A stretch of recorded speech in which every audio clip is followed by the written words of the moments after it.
अस्सलाम वालेकुम व्यूअर्स, कैसे हैं आप सब। तो आज हम आपको बताने वाले हैं खिचड़ी की रेसिपी।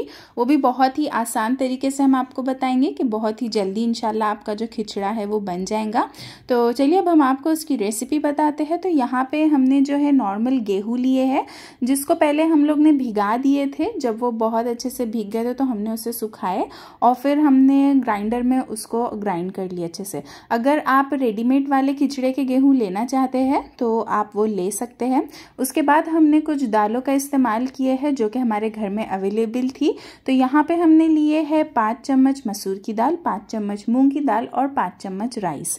तो बस यहाँ पे हमने ये सारी चीज़ों को बहुत ही अच्छे से वॉश कर लिए हैं, आप यहाँ पे देख सकते हैं। अब हम इसमें कुछ मसाले डालेंगे और उसके बाद हम इसे कुकर में जब तक ये सॉफ्ट नहीं हो जाते तब तक हम इसे पकाएंगे। तो यहाँ पे हमने ले लिए हैं 3 तेज पत्ते, थोड़ी सी हरी मिर्ची ताकि जो हमारे खिचड़ा है वो उसमें स्पाइसीनेस आए। यहाँ पे हमने 2 प्याज लिए हैं, 1 दालचीनी का टुकड़ा और 1 प्याली ऑयल। तो ये सारी चीज़ें आप आपके हिसाब से ले सकते हैं। यहाँ पे हमने सॉल्ट डाले हैं 1 टेबलस्पून और अब हम इसमें पानी डाल देंगे और हम इसमें आधा टेबलस्पून हल्दी पाउडर भी डालेंगे। तो ये सारी चीज़ें आप आपके हिसाब से ले सकते हैं। अगर आपको आपका खिचड़ा जो है वो स्पाइसी बनाना है तो आप जो हरी मिर्ची की क्वांटिटी है वो आप ज़्यादा कर सकते हैं। तो बस यहाँ पे हमने सारी चीज़ों को बहुत ही अच्छे से विसिल होने के लिए रख दिए थे। जब तक हमारे गेहूँ बहुत अच्छे से सॉफ्ट नहीं हो जाते हम उसकी बहुत सारी सीटी लेंगे। बस यहाँ पे अब हम आते हैं मटन की प्रिपरेशन की तरफ। तो यहाँ पे हमने ले लिए है 1 किलो मटन, जिसमें हम डालेंगे 2 to 3 tablespoon red chilli powder. Again ये भी आप आपके हिसाब से डाल सकते हैं कि आप कितना स्पाइसी खाते हैं। यहाँ पे हमने डाले हैं 1 टेबलस्पून सॉल्ट, 1/2 टेबलस्पून हल्दी पाउडर। यहाँ पे हमने 2 टेबलस्पून धनिया पाउडर डाले हैं। धनिया पाउडर भी आप आपके हिसाब से डाल सकते हैं। और यहाँ पे हमने डाल दिए हैं 1 टेबलस्पून गरम मसाला पाउडर। यहाँ पे हमने पुदीना डाले हैं, इससे भी बहुत ज़्यादा अच्छा फ्लेवर आता है। यहाँ पे हमने कोतमीर डाले हैं। अगेन ये सारी चीज़ें आप आपके हिसाब से डाल सकते हैं। अगर आपको पुदीने का टेस्ट नहीं पसंद तो आप उससे स्किप कर सकते हैं। यहाँ पे जो है हमने दही डाले हैं 1 प्याली। अच्छा, पुदीना जो है उसकी क्वांटिटी आप देख के डालिएगा, क्योंकि ज़्यादा पुदीना आप अगर डालेंगे तो जो खिचड़ा है वो कड़वा हो सकता है। तो बस आपको इस बात का ध्यान रखना है। यहाँ पे हमने 2 टेबलस्पून जो है जिंजर गार्लिक पेस्ट डाले हैं, इससे भी बहुत अच्छा फ्लेवर आता है। ये सारी चीज़ों को हम बहुत अच्छे से मिक्स कर लेंगे। अच्छा, ये जो खिचड़ा हम बना रहे हैं तो इसका हम अलग से कोई मसाला नहीं भूनेंगे। जो भी है ये जो मटन है इसमें ही मसाले लगे हुए हैं, तो इसीलिए आप जब मटन को मसाला लगा रहे हैं तो आप बहुत ज़्यादा लगाइएगा ताकि जो हमारा खिचड़ा है उसमें हमें मसाले कम ना लगे और जो हमारा खिचड़ा है वो बहुत ही चटपटा बने। तो बस यहाँ पे हमने सारी चीज़ें अच्छे से मिक्स कर लिए हैं। अब हम इसे 1 घंटे के लिए मैरिनेट होने के लिए रखेंगे। उसके बाद हम इसको जो है बघारेंगे और फिर हम इसकी भी विसिल होने के लिए रख देंगे। तो जब हम इसे बघारेंगे तो उसके लिए हमें क्या क्या चीज़ें चाहिए, तो चलिए अब हम आपको उसकी रेसिपी बताते हैं। जब तक हमारा मटन मैरिनेट नहीं हो जाता तब तक हम दूसरी प्रिपरेशन कर लेते हैं। तो यहाँ पे हमने लिए है काजू और बादाम। इसकी क्वांटिटी आप इक्वल रखिएगा। और हमने क्या किया, इसे बहुत ही अच्छे से ग्राइंड कर लिए है। अच्छा, एक टिप आप ये याद रखिएगा कि जब आप काजू और बादाम को ग्राइंड कर रहे हो तो आप उसे एक साथ ही मत ग्राइंड करेगा, आप थोड़ा रोक के ग्राइंड करेगा, नहीं तो पाउडर के बदले जो है वो पेस्ट बन जाएगा। तो बस आप इस बात का ध्यान रखिएगा। हमें पाउडर चाहिए, हमें उसका पेस्ट नहीं चाहिए। तो चलिए अब हम जो है हमारा खिचड़ा है उसे बघार देते हैं। तो यहाँ पे हमने एक पैन ले लिए है, बेसिकली कुकर है ये। यहाँ पे हमने 2 बड़ी प्याज ले लिए हैं, आप इसे रफली चॉप भी कर सकते हैं। हमने इसे बारीक ही कट करे हैं। अब जब हमारा ऑयल जो है वो बहुत अच्छे से गर्म हो जाएगा तो उसके बाद हम ये जो प्याज है ये इसमें डाल देंगे। अच्छा, ऑयल जो है हमने 2 प्याली डाले हैं, तो ऑयल भी आप आपके हिसाब से डाल सकते हैं, लेकिन खिचड़े में जो है वो ऑयल ज़्यादा अच्छा लगता है। और जब ऊपर तरी आएंगी तो हमें वो भी साइड में निकाल के रखना है, तो इसीलिए आप जब ऑयल डाल रहे हैं तो आप ज़्यादा ऑयल डालिए। यहाँ पे हमने थोड़ा सा जीरा डाले हैं। अब हमें ये प्याज को जो है एकदम रेड नहीं करना है, हमें इसे पिंकिश जैसा ही करना है। बस अब हम इसमें जिंजर गार्लिक पेस्ट डालेंगे। जिंजर गार्लिक पेस्ट से बहुत ही ज़्यादा अच्छा फ्लेवर आता है। हमने जब मटन को मैरिनेट किए थे हमने उसमें भी डाले थे, लेकिन जब हमारी प्याज जो है वो थोड़ी सी पिंकिश हो जाएगी तो हम उसके बाद भी इसमें जिंजर गार्लिक पेस्ट डालेंगे। अब हमारा जो मटन है जिसको हमने मैरिनेट करके रखे थे साइड में, अब हम इसमें वो भी डाल देंगे और हम इसमें 2 ग्लास पानी डालेंगे। पानी पानी आप आपके हिसाब से डालिएगा कि आपका कुकर कितना पानी लेता है। तो बस हमने हमारे कुकर के हिसाब से इसमें पानी डाले हैं। ये सारी चीज़ों को हम बहुत ही अच्छे से भून लेंगे, बहुत ही अच्छे से मिक्स कर लेंगे और उसके बाद हम कुकर का जो है वो लिड लगा लेंगे। और जब तक हमारा मटन एकदम सॉफ्ट नहीं हो जाता कि हम उसे स्पून से तोड़े तो वो आसानी से टूट जाए, तो बस हम उसे तब तक ही बहुत अच्छे से विसिल लेंगे। अगर आपको ऐसा लग रहा है कि आपका मटन नीचे लग रहा है तो आप थोड़ी थोड़ी देर से आपकी कुकर की लिड खोल के देख सकते हैं कि आपका जो मटन है वो नीचे लग रहा है या नहीं। लेकिन आपको इसे जब तक एकदम सॉफ्ट नहीं हो जाता, आपको इसे तब तक इसकी विसिल लेनी है। तो बस यहाँ पे हमने लिड लगा लिए है और हम इसकी विसिल लेते रहेंगे जब तक जो है हमारा मटन बहुत ही अच्छे से सॉफ्ट नहीं हो जाता। यहाँ पे आप देख सकते हैं तकरीबन आधे घंटे के बाद हमने जो फ्लेम है वो लो करके रखे थे और बीच बीच में हम चेक भी कर रहे थे कि हमारा जो मटन है वो जल ना जाए। तो बस यहाँ पे जो है मटन बहुत ही अच्छे से सॉफ्ट हो चुका है। तो यहाँ पे जो हमारा ऊपर जो भी तेल आया है तो हम उसे साइड में निकाल लेंगे, ताकि जब हम एंड में हमारे खिचड़े को अच्छे से गार्निश करेंगे तो हम उसके ऊपर ये तेल की तरी डालेंगे। बस यहाँ पे जो है हमारा मटन जो बहुत ही अच्छे से सॉफ्ट हो चुका है, हम उसे भी साइड में रख देंगे और जो हमारी ग्रेवी है, बेसिकली जो हमारा सालन है, हम उसे भी साइड में रख देंगे। तो हमने ये तीन चीज़ें अलग अलग कर है। सबसे पहले जो हमने ऑयल निकाल लिए है, उसके बाद हमारा जो भी मटन था हमने उसे साइड में निकाल लिए है और जो अब ये हमारा सालन है हम इसे भी साइड में रख देंगे। तो चलिए अब हम आपको आगे की रेसिपी बताते हैं।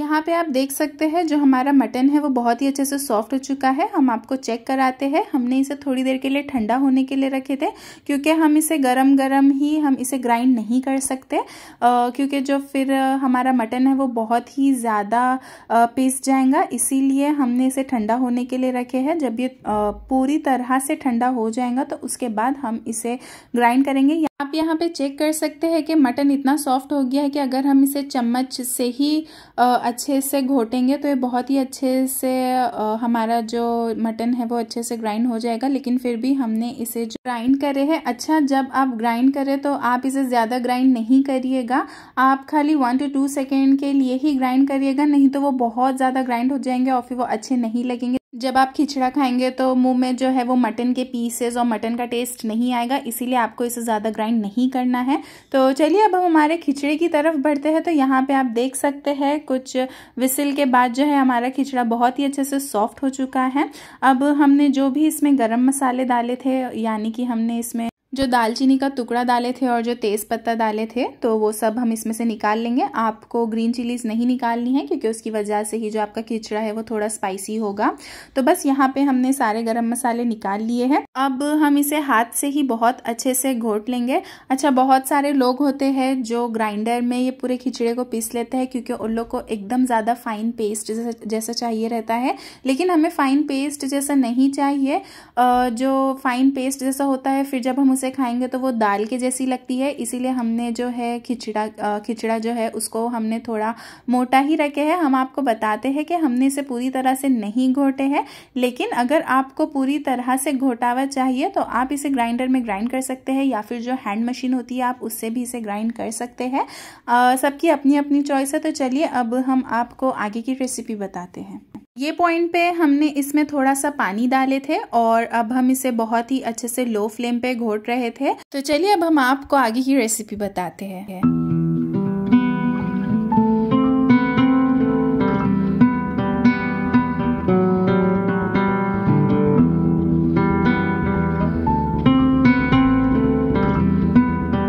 अब हमने जो मटन को अच्छे से ग्राइंड करके रखे थे तो अब हम इसमें वो डाल देंगे। उसके बाद हमने जो ग्रेवी साइड में रखे थे सालन, जिसमें से हमने मटन को बहुत ही अच्छे से निकाल लिए थे, तो वो वाली ग्रेवी भी अब हम इसमें डाल देंगे। तो बस आप जब सॉल्ट डाल रहे हैं या फिर आप मिर्ची पाउडर डाल रहे हैं तो आप ये सारी चीज़ों का ध्यान रखिए कि आपका जो भी मसाला है वो सिर्फ ये ग्रेवी ही है। इसीलिए हमने जो है रेड चिली पाउडर इसमें ज़्यादा डाले थे और नमक भी हमने इसमें ज़्यादा डाले थे, ताकि जब हम खिचड़े में ये मसाला डालें तो पूरा सब नमक और मिर्ची वगैरह जो है वो बैलेंस हो जाए। तो बस आप नमक का भी, मिर्ची का भी, ये सारी चीज़ों का आप आपके हिसाब से ध्यान रख सकते हैं। या फिर कभी आपके टेस्ट में कुछ प्रॉब्लम आ रहा है तो आप ऊपर से सॉल्ट वगैरह डाल के उसे सही कर सकते हैं। लेकिन बस आप मिर्ची का ध्यान रखिए कि आप कितना स्पाइसी खाते हैं और उस हिसाब से आप खिचड़े में भी और जब हम मटन को मसाला लगा रहे हैं तो उस टाइम पे भी आप इसे देख के डालिएगा आपके अकॉर्डिंग। तो बस यहाँ पे हम सारी चीज़ों को बहुत ही अच्छे से मिक्स कर लेंगे। सारी चीज़ों को बहुत अच्छे से मिक्स करने के बाद हम फिर से इसे बहुत ही अच्छे से घोट लेंगे। तो बस यहाँ पे जब हमने मटन डाले हैं तो इसकी जो कंसिस्टेंसी है वो और ज़्यादा थिक हो चुकी थी, लेकिन आप इसमें पानी अभी नहीं मिलाइएगा। आप इसे बहुत ही अच्छे से भूनिएगा, बहुत अच्छा टेस्ट आता है। और आपको कभी ऐसा लग रहा है कि इसमें पानी डालना चाहिए तो आप इसमें नॉर्मल पानी नहीं डालिएगा, ना कि आप इसमें ठंडा पानी डालिएगा। आप पानी को थोड़ा सा बॉईल आने दीजिए, उसके बाद आप इसमें पानी डालिए। क्योंकि क्या होगा, जब आप इसमें नॉर्मल पानी वगैरह डालेंगे तो जो आपका खिचड़ा है वो खराब हो सकता है। इसीलिए आप क्या करें, आप थोड़ा सा पानी वार्म कर लीजिए और उसके बाद आप इसमें डाल लीजिए।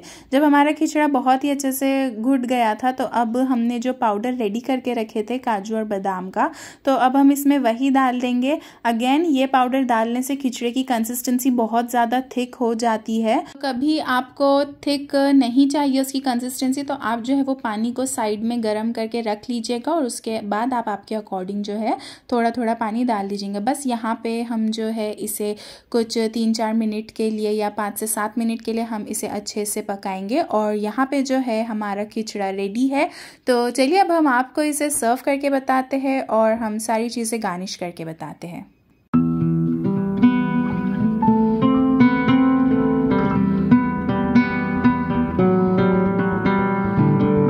तो सबसे पहले हमने जो ग्रेवी बनाए थे उसके ऊपर का जो हमने ऑयल निकाले थे तो हम सबसे पहले इसके ऊपर वही डालेंगे। फिर जब हमने काजू और बादाम को बहुत ही अच्छे से ग्राइंड करे थे तो वो पाउडर भी हमने थोड़ा सा साइड में रखे थे। तो उसके बाद हम इसके ऊपर वही पाउडर से गार्निश करेंगे। उसके बाद हमने साइड में जो प्याज होती है उसको बहुत ही फाइनली चॉप करके हमने उसे फ्राई करे थे। तो बस ये पाउडर डालने के बाद हम इसके ऊपर फ्राई की हुई अनियंस डालेंगे। उसके बाद हम इसके ऊपर पुदीना डालेंगे, कोतमीर डालेंगे और साइड में हमने कुछ ड्राई फ्रूट्स थे उसको हमने चॉप करके घी में फ्राई कर लिए थे तो इसके ऊपर हम वो भी डालेंगे। फिर उसके ऊपर हम नींबू रखेंगे और यहाँ पे जो है हमारा यमी सा खिचड़ा रेडी है। आप एक बार बनाकर ज़रूर ट्राई करिएगा, सच में बहुत ज़्यादा यमी बना था।